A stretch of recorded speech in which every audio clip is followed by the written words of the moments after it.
ഈ വീഡിയോയിൽ further developments ആണ്, പ്രത്യേകിച്ച് മിഡിൽ ഈസ്റ്റുമായിട്ട് ബന്ധപ്പെട്ട വിഷയത്തിൽ, പ്രത്യേകിച്ച് ഇറാൻ അമേരിക്ക ആ കോൺസെപ്റ്റിൽ നമ്മൾ നോക്കുകയാണെന്നുണ്ടെങ്കിൽ ട്രംപ് ബുധനാഴ്ച ഇന്ത്യൻ സമയം ഒരു 8 PM ആ ഒരു സമയത്തോടു കൂടി ഒരു പോസ്റ്റ്, ട്രൂത്ത് സോഷ്യൽ മീഡിയ പോസ്റ്റാണ് പുള്ളിക്കാരൻ എഴുതി കുറിച്ചത്. അപ്പോൾ അതിനകത്ത് പറഞ്ഞിരിക്കുന്നത് ഇറാന് വളരെയധികം സമയം കൊടുത്തു കഴിഞ്ഞു, പക്ഷെ അവർ ജസ്റ്റ് സംസാരിച്ച് സമയം കളയുന്നതല്ലാഞ്ഞിട്ട് അവർ കാര്യപ്രദമായ രീതിയിൽ പ്രാക്ടിക്കലായിട്ട് ഒന്നും തന്നെ അവർ ചെയ്യുന്നില്ല.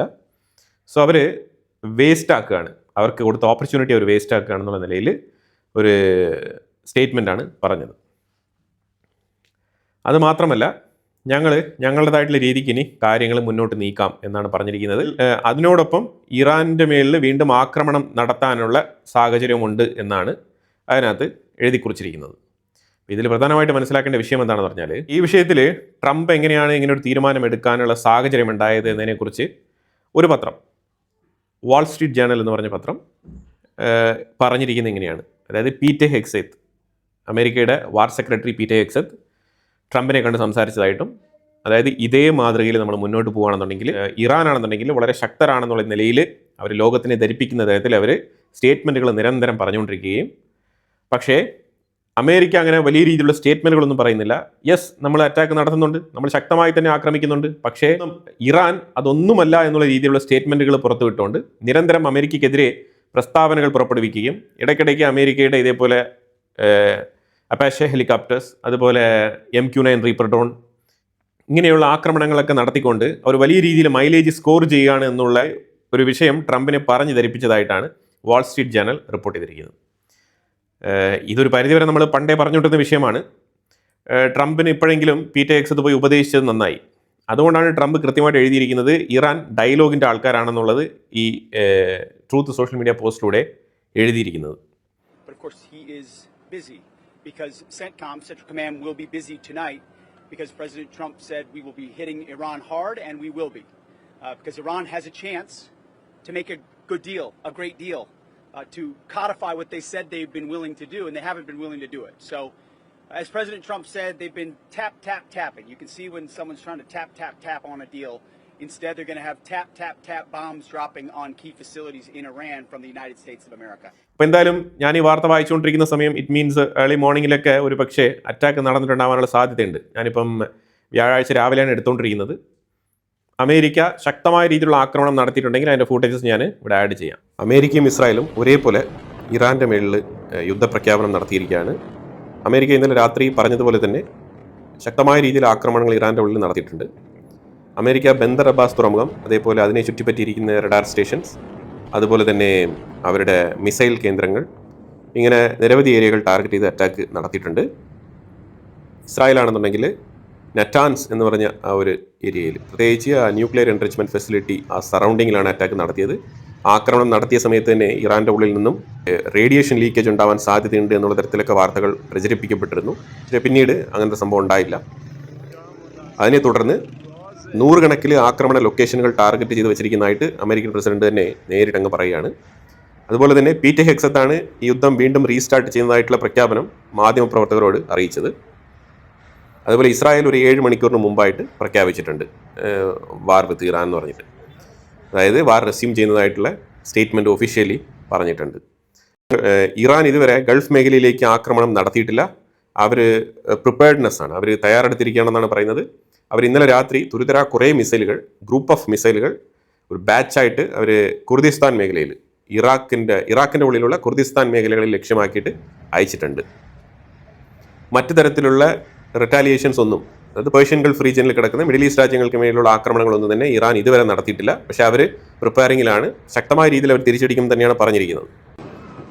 ഇപ്പം അതിനെ തുടർന്ന് ഗാസയ്ക്കുള്ളിൽ അൽ മവാസി എന്ന് പറഞ്ഞ ആ ഏരിയയിൽ ഖാൻ യൂനിസ് ഭാഗത്ത് വലിയൊരു ആക്രമണം, ശക്തമായ രീതിയിലുള്ള ഇസ്രായേലിൻ്റെ ആക്രമണം ഉണ്ടായി. ഒരു 500 പേരെങ്കിലും ആ അറ്റാക്കിൽ കൊല്ലപ്പെട്ടിട്ടുണ്ടാവാം എന്നാണ് നിഗമനം. കാരണം അത് അത്രമാത്രം ജനങ്ങൾ തിങ്ങിപ്പാർക്കുന്ന ഏരിയ ആയിരുന്നു എന്നാണ് പറയപ്പെടുന്നത്. അത് കഴിഞ്ഞിട്ട് പാകിസ്ഥാൻ്റെ ഉള്ളിലേക്ക് പോയി കഴിഞ്ഞാൽ POK മേഖലയിൽ ഇന്നലെ രാത്രി ശക്തമായ രീതിയിലുള്ള പ്രതിഷേധം, മൊബൈൽ ടോർച്ചുകളൊക്കെ അടിച്ചുകൊണ്ടുള്ള പ്രതിഷേധമാണ് നമുക്ക് കാണാൻ കഴിഞ്ഞത്. പാകിസ്ഥാൻ ഗവൺമെൻറ്റിനെതിരെയുള്ള ആ ഒരു പ്രതിഷേധം POK ജനങ്ങൾ രേഖപ്പെടുത്തുന്നതാണ് കാണാൻ കഴിയുന്നത്. അത്ര എളുപ്പത്തിൽ ഈ പ്രതിഷേധത്തിനെ അടിച്ചമർത്താൻ പറ്റുമെന്ന് തോന്നുന്നില്ല. പാകിസ്ഥാൻ ശരിക്കും ഈ POK പ്രക്ഷോഭത്തിൽ പെട്ടുകിടക്കുകയാണ്. അതേസമയം ഇറാനിലേക്ക് ഈ സാധനങ്ങൾ കയറ്റിക്കൊണ്ടു പോകുന്ന കോൺവോയ് വരെ ബലൂചിസ്ഥാനികൾ അറ്റാക്ക് ചെയ്ത് തുടങ്ങിയിട്ടുണ്ട്. വാഹനങ്ങളൊക്കെ വഴിയിൽ വെച്ചിനെ തടഞ്ഞ് തീയിട്ട് നശിപ്പിക്കുകയാണ്. അതാണ് ചെയ്തുകൊണ്ടിരിക്കുന്നത്. ശരിക്കും പാകിസ്ഥാൻ വല്ലാത്ത ഒരു പ്രതിസന്ധിയിലൂടെ കടന്നു പോവുകയാണ്.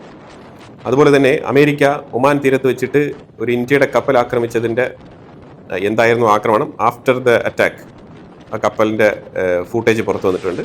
അതുപോലെ തന്നെ ഈ ആക്രമണത്തിൽ 3 ഇന്ത്യക്കാർ മിസ്സിംഗ് ആണെന്നുള്ളതിനെക്കുറിച്ചുള്ള ഒരു സമ്മൻ ഇന്ത്യൻ ഗവൺമെൻറ്, ഇന്ത്യയുടെ ഫോറിൻ മിനിസ്ട്രി അമേരിക്ക അറിയിച്ചിട്ടുണ്ട്. അതിൽ അമേരിക്ക ഇതുവരെ പ്രതികരണങ്ങളൊന്നും തന്നെ നടത്തിയിട്ടില്ല.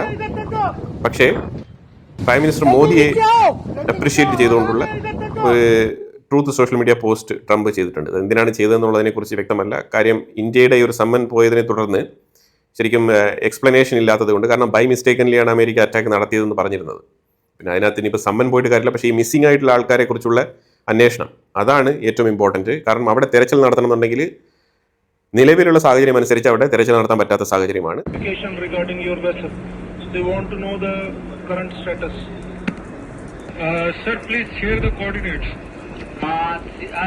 जल्दी आप मैसेज दीजिए, मैं बंदे को भेजता हूँ आगे आप सिनाज पोर्ट कंट्रोल को. Pin1 Bay, that in good. Dinesh, Port Dinesh. Okay. Sinas Port Control, this is a message from Jalvi that all crew are safe. They are in Foxal and they have a huge fire in the engine room. Okay. ഈ 3 പേര് മിസ്സായതുമായിട്ട് ബന്ധപ്പെട്ട വിഷയത്തിൽ ഇപ്പോൾ ഒമാനുമായിട്ട് ചേർന്നിട്ടാണ് India ഒരു തെരച്ചിൽ നടത്തിക്കൊണ്ടിരിക്കുന്നത്. കാരണം സ്ട്രേറ്റ് ഓഫ് ഹോർമോസ് ഇപ്പോൾ ഫുള്ളായിട്ട് ഷട്ട് ഡൗൺ ചെയ്തിരിക്കുകയാണ്. ഇറാൻ പ്രഖ്യാപിച്ചിരിക്കുന്നത് സ്ട്രേറ്റ് ഓഫ് ഹോർമോസ് ക്ലോസ് ചെയ്തിരിക്കുകയാണ്. ഇനി ഒരു അറിയിപ്പ് വരുന്നത് വരെ അതിലൂടെ ട്രാൻസ്പോർട്ടേഷൻ നടക്കില്ല എന്നാണ് പറഞ്ഞിരിക്കുന്നത്. പക്ഷെ അമേരിക്ക ആണെന്നുണ്ടെങ്കിൽ ഞങ്ങൾ കഴിഞ്ഞ മാസം പറഞ്ഞിരുന്നത് പോലെ ഞങ്ങളുടെ സെക്യൂരിറ്റിയിൽ അവിടുത്തെ കമേഴ്ഷ്യൽ ഷിപ്പുകൾക്കും ഓയിൽ ടാങ്കുകൾക്കും ഞങ്ങൾ പ്രൊട്ടക്ഷൻ കൊടുത്ത് സ്ട്രേറ്റ് ഓഫ് ഹോർമോസ് പ്രവർത്തന സജ്ജമാക്കും എന്നാണ് അമേരിക്ക പറഞ്ഞുകൊണ്ടിരിക്കുന്നത്. അതുപോലെ ഇപ്പം ട്രംപ് അമേരിക്കൻ ജനങ്ങളെ ബോധ്യപ്പെടുത്താൻ വേണ്ടിയിട്ട് പറയുന്ന സ്റ്റേറ്റ്മെന്റ് എന്ന് പറഞ്ഞാൽ ഇറാന്റെ ഓയിൽ ഞങ്ങൾ മില്യൺ കണക്കിൽ ബാരൽ ഓയിൽ ഞങ്ങൾ സ്വന്തമാക്കും, അതിലൂടെ ഈ നടത്തുന്ന യുദ്ധത്തിന്റെ ആ ഒരു എക്സ്പെൻസസ് തിരിച്ചു പിടിക്കാം എന്നുള്ളൊരു കോൺഫിഡൻ്റ് ആണ് അമേരിക്കൻ ജനങ്ങൾക്ക് റിപ്പബ്ലിക്കൻ പാർട്ടിയുടെ സൈഡിൽ നിന്നും ഡൊണാൾഡ് ട്രംപ് കൊടുക്കാൻ ശ്രമിക്കുന്നത്.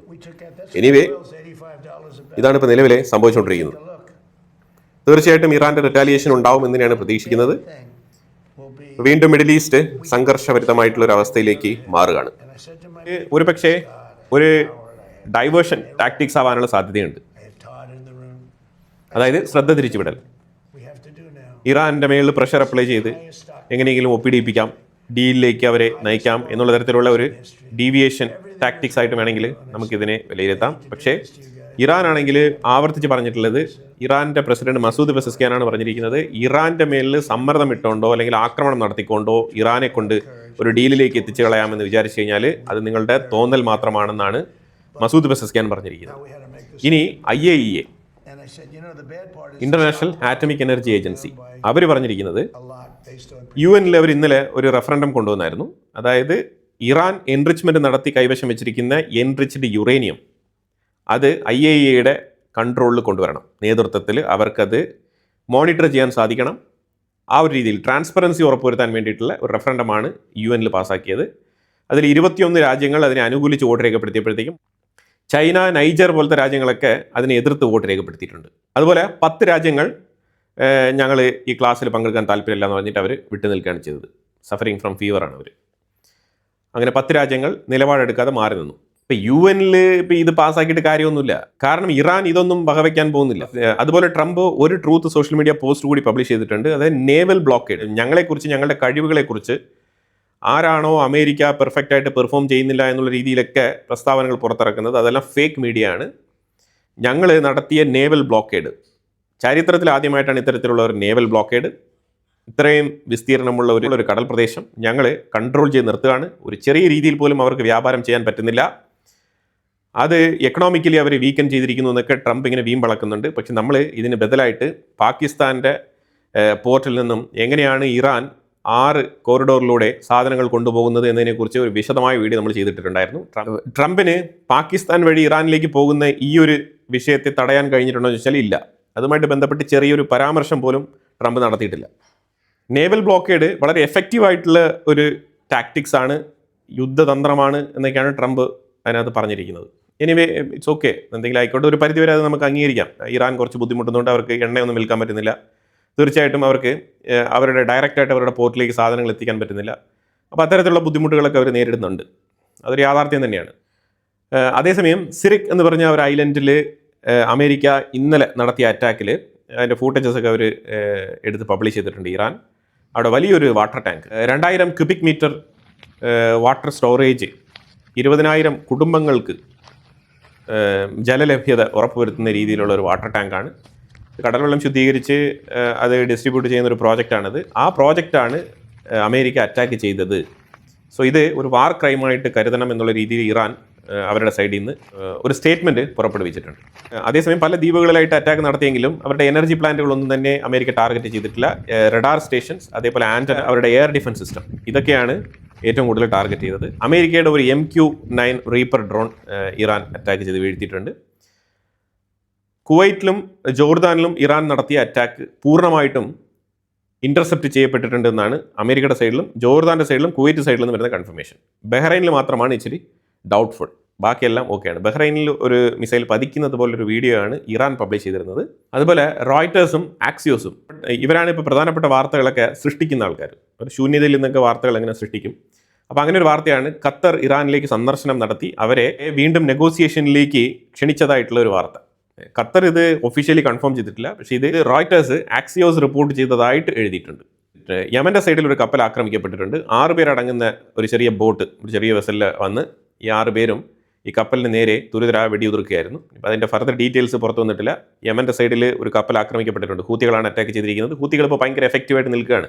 ഇനി ഇസ്രായേൽ അതിന് വേണ്ടിയിട്ട് കാര്യങ്ങളൊക്കെ റെഡിയാക്കണം എന്ന് തോന്നുന്നു. അപ്പോൾ ആ രീതിക്ക് മാരകമായിട്ടുള്ളൊരു അറ്റാക്ക് കൊടുത്തു കഴിഞ്ഞാൽ ഇനിയിപ്പോൾ അവർ അടങ്ങിയിരിക്കുകയുള്ളൂ. കാരണം പണ്ട് ആ എൻറ്റയർ പാർലമെൻറ്റേറിയൻ ടീം ഉണ്ടല്ലോ, അവരുടെ എൻറ്റയർ ക്യാബിനറ്റ് ടീം, ആ ക്യാബിനറ്റ് ടീമിനെ മൊത്തത്തിൽ വൈപ്പ് ഔട്ട് ചെയ്ത് കളഞ്ഞതാണ് ഇസ്രായേൽ. അപ്പോൾ അതിൻ്റെ ഷോക്ക് ഇപ്പോൾ മാറിയിട്ട് ഇപ്പോൾ അടുത്ത ക്യാബിനറ്റ് ഇപ്പം കുറച്ച് എഫക്റ്റീവായിട്ട് മുന്നോട്ട് വരികയാണ്. അപ്പോൾ അത് ഇസ്രായേൽ കൃത്യമായിട്ട് നോട്ട് ചെയ്യുന്നുണ്ട്. യമൻ്റെ ഉള്ളിലൊക്കെ മൊസാദിൻ്റെ നല്ല രീതിയിലുള്ള മാപ്പിംഗ് ഉണ്ട്. അത് അവർ കൃത്യമായിട്ട് ടാർഗറ്റ് ചെയ്ത് പ്രിസൈസായിട്ട് ടൈംലി നടപ്പിലാക്കും. അതുപോലെ ഒമാൻ്റെ തീരത്ത് ഒരു കപ്പൽ ആക്രമിക്കപ്പെട്ടിട്ടുണ്ട്. അങ്ങനെ 2 കപ്പലുകളാണ് ഇന്നലെ ആക്രമിക്കപ്പെട്ടത്. അതുപോലെ തന്നെ ഈ കഴിഞ്ഞ 100 ദിവസങ്ങൾക്കിടയിൽ ഒരേ ഒരു കപ്പൽ മാത്രമാണ് യൂറോപ്പിലേക്ക് എണ്ണ കൊണ്ടുപോയിരിക്കുന്നത്. കഴിഞ്ഞ 100 ദിവസങ്ങളിൽ ആകെ കൂടി പോയത് ഒരേ ഒരു കപ്പലാണ് യൂറോപ്പിലേക്ക്. അതാണ് നിലവിലെ അവസ്ഥ. മിഡിൽ ഈസ്റ്റ് രാജ്യങ്ങൾ വല്ലാത്ത പ്രതിസന്ധിയിലാണ്. അതുകൊണ്ടാണ് ട്രംപ് എന്തായാലും ഇതൊന്ന് അടിച്ചങ്ങ് തീർക്കാം എന്നുള്ള രീതിയിൽ തീരുമാനമെടുത്തിരിക്കുന്നത്. കാരണം ഇറാനാണെന്നുണ്ടെങ്കിൽ ഇങ്ങനെ ഇട്ട് ഇഴയ്ക്കുകയാണ്. ഈ നമ്മൾ പലതവണ പറഞ്ഞതാണ് യുറേനിയമാണ് പ്രധാന വിഷയമെങ്കിൽ അവർ യുറേനിയവുമായിട്ട് ബന്ധപ്പെട്ട് ഒരു തരത്തിലും ഫ്ലെക്സിബിലിറ്റിക്ക് തയ്യാറല്ല ഇറാൻ. ഇനി എന്ത് ചർച്ചയാണ് ഇവർ നടത്തിക്കൊണ്ടിരിക്കുന്നത്? ഡെയിലി ചർച്ച നടക്കുന്നു, അങ്ങോട്ടും ഇങ്ങോട്ടും ഡ്രാഫ്റ്റുകൾ കൈമാറുന്നു, പഠിക്കുന്നു, അങ്ങോട്ട് കൈമാറുന്നു, ഇങ്ങോട്ട് കൈമാറുന്നു, ആരും ഒപ്പിടുന്നില്ല. ഇറാൻ്റെ ഉള്ളിൽ പ്രശ്നം, ആരും ഒപ്പിടില്ല. ഇറാൻ്റെ ഉള്ളിൽ ഒപ്പിടാൻ കപ്പാസിറ്റിയുള്ള ആൾക്കാരില്ല. There are no decision makers in Iran. അതുപോലെ ലെബനൻ്റെ ഉള്ളിൽ ഇസ്രായേൽ പഴയതിലും അധികം എഫക്റ്റീവായിട്ടുള്ള അറ്റാക്കുകളാണ് നടത്തുന്നത്. പ്രത്യേകിച്ച് ഇപ്പം അമേരിക്ക ഒന്നും തന്നെ ഇപ്പം മിണ്ടുന്നില്ല, പൂർണ്ണമായിട്ടും സൈലൻ്റ് ആണ്. അവർ വിചാരിച്ചിരിക്കുന്നത് എന്തെങ്കിലുമൊക്കെ നടത്തി തീർക്ക് എന്നുള്ള രീതിയിൽ നെതന്യാഹുവിനെ അങ്ങ് വെറുതെ വിട്ടിരിക്കുകയാണ്. കാരണം സംസാരിച്ചിട്ട് കാര്യമില്ല. എന്തായാലും ഹെസ്ബുള്ളയെ താറുമാറായിട്ട് അറ്റാക്ക് ചെയ്തിട്ടേ നെതന്യാഹു അടങ്ങിയിരിക്കുകയുള്ളൂ. ഇനിയിപ്പം ലെബനനും ഇസ്രായേലും തമ്മിൽ അടുത്ത ചർച്ച ഫിക്സ് ചെയ്തിരിക്കുന്നത് 22-ാം തീയതിയാണ്. അപ്പോൾ 22-ാം തീയതി വരെ നോൺ സ്റ്റോപ്പ് അറ്റാക്ക് ആയിരിക്കും ഇസ്രായേൽ ലെബനൻ്റെ ഉള്ളിൽ നടത്താൻ പോകുന്നത്. ലെബനൻ്റെ ഗവൺമെൻറ്റിന് ഇച്ചിരി ആശങ്കയുണ്ട്. കാരണം ആക്രമണം വളരെയധികം ശക്തിയോടുകൂടിയാണ് ഇസ്രായേൽ നടത്തുന്നത്. ഇപ്പോൾ ഇന്നെന്ന് പറഞ്ഞാൽ മൊത്തം 67 ആക്രമണങ്ങളാണ് ഇന്നലെ ഒറ്റ ദിവസത്തിൽ നടത്തിയത്. അതിൽ 47 എയർ സ്ട്രൈക്കാണ്, ബാക്കി ഡ്രോൺ അറ്റാക്കാണ് നടത്തിയത്. അപ്പം ഇറാന് മേളിൽ അമേരിക്ക ആക്രമണത്തിന് ഇറങ്ങിക്കഴിഞ്ഞാൽ ട്രംപ് പറഞ്ഞതുപോലെ അതൊരു ഡൈവേർഷൻ ടാക്ടിക്സ് അല്ല, ഡയറക്റ്റായിട്ട് അറ്റാക്ക് നടത്താൻ പോവുകയാണ് എന്നുള്ള രീതിയിൽ അമേരിക്ക യുദ്ധത്തിന് ഇറങ്ങിക്കഴിഞ്ഞാൽ ഇസ്രായേൽ ആദ്യമേ പൊട്ടിക്കുന്നത് ലെബനൻ്റെ ഉള്ളിൽ ബെയ്റൂത്തിൽ ദയ്യ എന്ന് പറഞ്ഞ ആ ലൊക്കേഷനായിരിക്കും. ആ വലിയ ബിൽ ബോർഡ് കട്ടൗട്ടൊക്കെ വെച്ചിട്ടില്ലേ, അവിടെ അടിക്കും, അത് ഉറപ്പാണ്. ഈജിപ്റ്റ്, തുർക്കി, ഖത്തർ ഇവർ 3 പേരും കൂടി ഹമാസിനെ വിളിച്ചു വരുത്തി വലിയ രീതിയിലുള്ള ചർച്ച എന്ന് പറഞ്ഞാൽ ഇപ്പോൾ 3ാമത്തെ ദിവസമായിട്ടാണ് ഇപ്പോൾ ചർച്ച നടക്കുന്നത്. ഹമാസ് ആണെങ്കിൽ അമ്പനും വില്ലിനും അടുക്കുന്നില്ല, ആയുധം താഴെ വയ്ക്കാൻ അവർക്ക് സമ്മതമല്ല. അവർ ഭയങ്കര അഡമൻ്റായിട്ട് പിടിവാശിയോടുകൂടി നിൽക്കുകയാണ്. ഖത്തറാണെന്നുണ്ടെങ്കിൽ നിനക്ക് മനസ്സിലായോ, കാര്യങ്ങൾ പറയുന്നത് മനസ്സിലായോ എന്നുള്ള രീതിയിൽ വിറപ്പിച്ചൊക്കെ ചോദിക്കുകയാണ്. എന്നിട്ടും ഹമാസ് പറ്റത്തില്ല എന്നാണ് പറഞ്ഞിരിക്കുന്നത്. അവസാനം ഖത്തർ പറഞ്ഞിരിക്കുന്നത് അങ്ങനെയാണെങ്കിൽ നിങ്ങൾക്ക് ഷെൽട്ടർ തരാൻ വയ്യ, ഞങ്ങളും നിങ്ങൾക്കെതിരെ നിലപാടെടുക്കേണ്ടി വരും എന്നുള്ള രീതിയിൽ ഈജിപ്റ്റൊക്കെ അങ്ങനെ പറഞ്ഞു തുടങ്ങുന്നുണ്ട്. എന്നിട്ടും ഹമാസ് വഴങ്ങുന്നില്ല. അതാണ് നിലവിലെ സാഹചര്യം. ഗാസയ്ക്കുള്ളിൽ ആക്രമണങ്ങൾ ദിനം പ്രതി ഇസ്രായേൽ വർദ്ധിപ്പിച്ചുകൊണ്ടിരിക്കുകയാണ്. ഗാസ നിരന്തരം ചെറുതായിക്കൊണ്ടിരിക്കുകയാണ്. ശരിക്കും ഈ ഫ്രീ പാലസ്തീൻ എന്ന് പറഞ്ഞിട്ട്, ഈ ഫ്രീ പാലസ്തീൻ എന്ന് പറയുമ്പോഴത്തേക്കും അവിടെ ഇസ്രായേൽ ഇല്ലല്ലോ. ഫ്രീ പാലസ്തീൻ എന്ന് പറയുമ്പോഴത്തേക്കും വിത്തൗട്ട് ഇസ്രായേൽ, അതാണ് അവർ ഉദ്ദേശിക്കുന്നത്. ഇസ്രായേൽ അവിടെ നിന്ന് ഒഴിഞ്ഞു പോകണം എന്ന് പറയുന്നതിന് പകരമാണ് ഈ ഫ്രീ പാലസ്തീൻ എന്ന് പറയുന്നത്. ഈ ഫ്രീ പാലസ്തീൻ എന്ന് പറയുമ്പോഴത്തേക്കും നമുക്ക് പെട്ടെന്ന് മനസ്സിലാക്കാൻ പറ്റുന്നത്, അതായത് പാലസ്തീൻ ഒരു സ്റ്റേറ്റ് ആയിട്ട് അവിടെ നിലനിൽക്കണം എന്ന് പറഞ്ഞിട്ട് വാദം ഉയർത്തുന്നതായിട്ടും അതിന് വേണ്ടിയിട്ട് നിലപാടെടുത്തിരിക്കുന്ന ഒരു കൂട്ടം സംഘടനകളായിട്ട് നമുക്ക് തോന്നും. പ്രത്യക്ഷത്തിൽ അങ്ങനെയല്ല. ശരിക്കും പറഞ്ഞാൽ ഈ ഫ്രീ പാലസ്തീൻ എന്ന് പറയുന്നത് wipe out Israel, river to sea, അതാണ് അവർ ഉദ്ദേശിക്കുന്നത്. അവിടെ ഇസ്രായേൽ പാടില്ല. ഇസ്രായേലിനൊരു ലാൻഡോ അല്ലെങ്കിൽ ഇസ്രായേലിനൊരു സ്ഥലമോ ഇസ്രായേൽ എന്ന് പറഞ്ഞൊരു സ്റ്റേറ്റോ പറ്റുമെങ്കിൽ യഹൂദനെ പാടില്ല. അതാണ് ഈ ഫ്രീ പാലസ്തീൻ കോൺസെപ്റ്റ്. അല്ലാതെ ഇത് ലോകത്തെ തെറ്റിദ്ധരിപ്പിക്കുന്ന ഈ സ്റ്റേറ്റ്മെൻറ്റ് മാത്രം കേൾക്കുമ്പോൾ നമുക്ക് തോന്നും പാലസ്തീൻ എന്ന് പറഞ്ഞ രാജ്യത്തിൻ്റെ ഫ്രീഡത്തിന് വേണ്ടിയിട്ടുള്ള ഒരു സ്റ്റേറ്റ്മെൻ്റ് ആയിട്ട് നമുക്ക് തോന്നും. പക്ഷേ ഈ സ്റ്റേറ്റ്മെൻറ്റ് അതല്ല. ഈ സ്റ്റേറ്റ്മെൻറ്റ് എന്ന് പറഞ്ഞാൽ river to sea, free Palestine എന്ന് പറഞ്ഞാൽ ഇസ്രായേൽ ക്യാപ്ചർ ചെയ്ത് വെച്ചിരിക്കുന്നത് പാലസ്തീൻ എന്ന് പറഞ്ഞ ആ രാജ്യത്തിൻ്റെ സ്ഥലമാണ്. ആ എൻറ്റയർ ഇസ്രായേൽ മൊത്തത്തിൽ അവിടെ നിന്ന് കാലിയാക്കി പോകണം. ഇതാണ് ഫ്രീ പാലസ്തീൻ. ഇതാണ് മനസ്സിലാക്കേണ്ടത്. അല്ലാതെ അവിടെ ഇരിക്കുന്ന ഗാസയോ അല്ലെങ്കിൽ അവിടുത്തെ വെസ്റ്റ് ബാങ്കോ അല്ലെങ്കിൽ ഈ പാലസ്തീനികളുടേതായിട്ടുള്ള വെസ്റ്റ് ബാങ്കിൻ്റെ ഉള്ളിൽ നിലനിൽക്കുന്ന ചെറിയ സ്ഥലങ്ങളോ അതല്ല അവർ ഫ്രീ പാലസ്തീൻ എന്ന് പറഞ്ഞ് ചോദിക്കുന്നത്. അത് ഓൾറെഡി അവിടെ നിലനിൽക്കുന്നുണ്ട്. അവർ ഫ്രീ പാലസ്തീൻ എന്ന് പറയുന്നത് എൻറ്റയർ ഇസ്രായേൽ മൊത്തത്തിൽ വൈപ്പ് ഔട്ട് ചെയ്ത് അവിടെ നിന്ന് എടുത്ത് കളയണം. ആ മെഡിറ്ററേനിയൻ കടലിൽ ഈ ഇസ്രായേലികളെ കൊണ്ട് അവിടെ മുക്കി താക്കണം. അതാണ് അവർ ഉദ്ദേശിക്കുന്നത്. പാകിസ്ഥാൻ്റെ പട്ടാളക്കാർ 21 പേര് കൊല്ലപ്പെട്ടിട്ടുണ്ട്.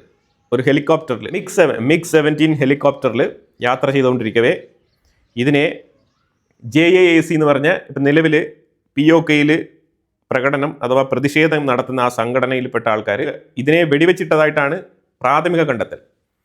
പക്ഷേ ഇപ്പം നിലവിൽ അങ്ങനെ ഒരു വെടിവെപ്പൊന്നും നടന്നിട്ടില്ല. ഇത് എന്തോ തകരാറ് കൊണ്ട് തകർന്നു വീണതാണെന്നൊക്കെയാണ് ഇപ്പം മൊത്തത്തിൽ പറഞ്ഞുകൊണ്ടിരിക്കുന്നത്. പക്ഷേ ഇത് പ്രാഥമികമായിട്ട് റിപ്പോർട്ടുകൾ വന്ന സമയത്ത് പറഞ്ഞിരുന്നത് ഇത് തറയിൽ നിന്നും ഒരു മിസൈൽ പോലത്തെ ഒരു സാധനം വന്നിട്ട് ഇതിനെ ഹിറ്റ് ചെയ്ത് ഇത് പൊട്ടി താഴെ വീണ് കത്തി നശിച്ചതായിട്ടാണ് വാർത്തകൾ വന്നിരുന്നത്. ഞാൻ ആദ്യമായിട്ട് വായിച്ചതും അങ്ങനെ തന്നെയാണ്. പിന്നീട് പല രീതിയിലുള്ള റൂമേഴ്സൊക്കെ വരുന്നുണ്ട്. പക്ഷേ അതിൽ യാത്ര ചെയ്തിരുന്ന 21 പേരും കൊല്ലപ്പെട്ടിട്ടുണ്ട്. ഇപ്പോൾ പാകിസ്ഥാൻ്റെ ഉള്ളിൽ ഈ POK പ്രശ്നം വല്ലാത്ത രീതിയിൽ ആളിക്കത്തുകയാണ്. ഇന്നലെയും പ്രതിഷേധം നടന്നിട്ടുണ്ട്. നല്ല രീതിയിൽ പ്രതിഷേധം നടക്കുന്നുണ്ട്. പക്ഷേ ഇന്നലെ ഷൂട്ട് ഔട്ട് കുറവായിരുന്നു. ഈ വെടിവെപ്പ്, പാകിസ്ഥാനികളുടെ വെടിവെപ്പ് ഇച്ചിരി കുറവായിരുന്നു. അതേസമയം അഫ്ഗാനിസ്ഥാൻ്റെ ഉള്ളിലേക്ക് പാകിസ്ഥാൻ ബോർഡറിൽ ചെന്നിട്ടൊരു അറ്റാക്ക്. അത് എന്തുകൊണ്ടാണെന്ന് പറഞ്ഞാൽ ഈ POKയുടെ പ്രശ്നത്തിനെ ഒന്ന് സോൾവ് ആക്കാൻ വേണ്ടിയിട്ട് പാകിസ്ഥാൻ അവരുടെ ഡൈവേർഷൻ ടാക്ടിക്സ് ഉപയോഗിക്കുകയാണ്. അങ്ങനെ അഫ്ഗാനിസ്ഥാൻ്റെ ബോർഡറിൽ ചെന്ന ഒരു വെടിവെച്ച് 14 കുട്ടികൾ കൊല്ലപ്പെട്ടു എന്നുള്ള വാർത്ത വരുന്നുണ്ട്. ഇതിനെതിരെ അഫ്ഗാനികൾ തീർച്ചയായിട്ടും തിരിച്ചടിക്കും. പക്ഷേ അത് ഏത് സാഹചര്യത്തിലാണെന്നുള്ളതാണ് അറിയാത്തത്. കാരണം ഇപ്പോൾ നിലവിൽ പാകിസ്ഥാൻ്റെ ഉള്ളിൽ തന്നെ പ്രശ്നമുണ്ട്. ഒരു സൈഡിൽ ബലൂചിസ്ഥാനികൾ അവരുടെ ഈ മിനറൽ മൈനിങ് നടത്തുന്ന കമ്പനികളുടെ വാഹനങ്ങളൊക്കെ അവർ തീയിട്ട് നശിപ്പിക്കുകയും അതുപോലെ തന്നെ അതിനെതിരെ ശക്തമായിട്ടുള്ള ആക്രമണങ്ങൾ നടത്തുകയും ചെയ്തിട്ടുണ്ട്. ഒരു പട്ടാളക്കാരൻ പോലും ബലൂചിസ്ഥാനിൽ പാടില്ല എന്നുള്ളതാണ് ഇപ്പം ഈ BLA പറഞ്ഞുകൊണ്ടിരിക്കുന്നത്. അപ്പോൾ BLAക്കാരും ഒരു സൈഡിൽ അവിടെ ഇറങ്ങിയിട്ടുണ്ട്.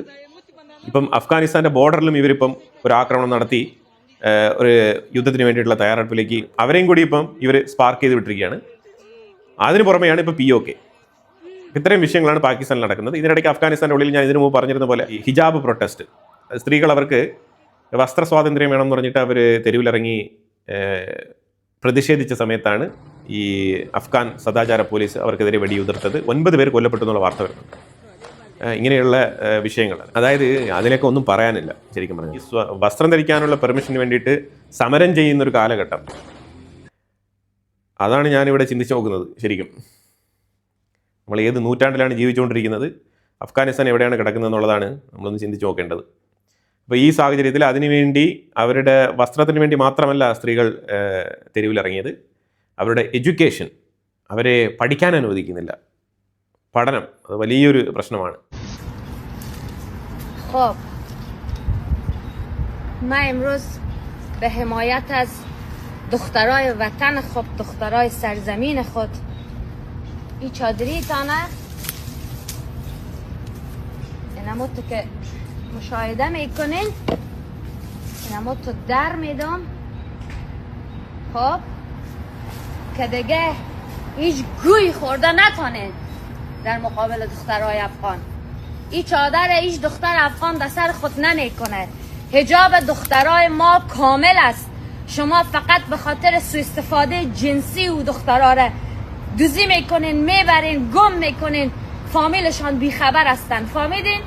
خدا ظلمتان چپه کنه نامردای پس فطرت. നമ്മൾ കേരളത്തിൽ നിന്നൊക്കെ അത് ചിന്തിക്കുമ്പോൾ നമുക്ക് അതത്ര പെട്ടെന്ന് ക്ലിക്കാവില്ല. ശരിക്കും പഠിക്കാൻ പോകാൻ പറ്റാത്തൊരു സാഹചര്യം. അത് വല്ലാത്തൊരു സ്ഥിതിവിശേഷമാണ്. നമുക്ക് വാക്കുകൾ കൊണ്ട് എക്സ്പ്ലെയിൻ ചെയ്യാൻ പറ്റാത്ത വിഷയമാണത്. അതിനു വേണ്ടിയിട്ട് തെരുവിലിറങ്ങിയ പെൺകുട്ടികൾക്ക് നേരെയാണ് ഈ സദാചാര പോലീസുകൾ, ഈ കാട്ടാളന്മാർ, കാടൻ നിയമം ഫോളോ ചെയ്യുന്ന ആൾക്കാർ, ഇതുവരെ വെളിച്ചം കാണാത്ത മനുഷ്യന്മാർ മൃഗീയമായ രീതിയിൽ വെടിവെച്ച് ഈ 9 പേരെ കൊലപ്പെടുത്തിയിരിക്കുന്നത്. നിങ്ങളുടെ അഭിപ്രായങ്ങൾ കമൻറ്റ് ബോക്സിൽ രേഖപ്പെടുത്തുക. കൂടുതൽ വാർത്തകളുമായിട്ട് അടുത്ത വീഡിയോയിൽ വരാം. Thank you so much.